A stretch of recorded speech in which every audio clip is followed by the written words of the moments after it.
Dans le cadre de notre problème, il fallait trouver l'aire du triangle ABC. Pour ce qui est du point A, il était donné au début du problème. Pour le point B, nous avions deux équations vectorielles que nous avons transformées en équations paramétriques. Ensuite, nous avons mis à égalité les deux côtés de ces équations pour après calcul obtenir la valeur P, le paramètre P qui est égal à -1.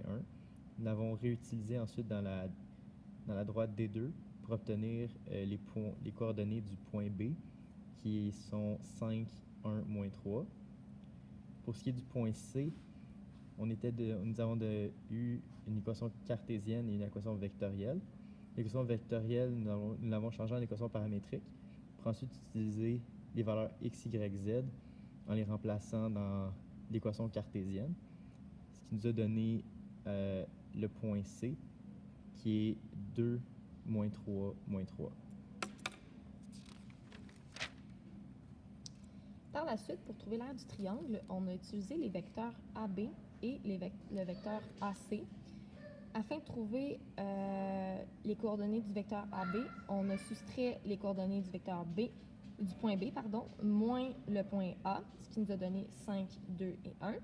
Puis on a effectué le même principe avec le vecteur AC pour obtenir 2, -2, 1. Finalement, pour trouver l'aire, on a utilisé ces deux vecteurs-là, puis on a fait le déterminant en ajoutant I, J et K qui fait office pour la troisième ligne. On a multiplié ce déterminant-là par une demi parce qu'il s'agit d'un triangle.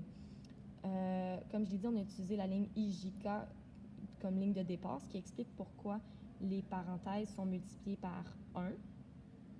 Par la suite, ça nous a donné moins 6,5, donc 6,5 unités carrées, car une aire ne peut être négative.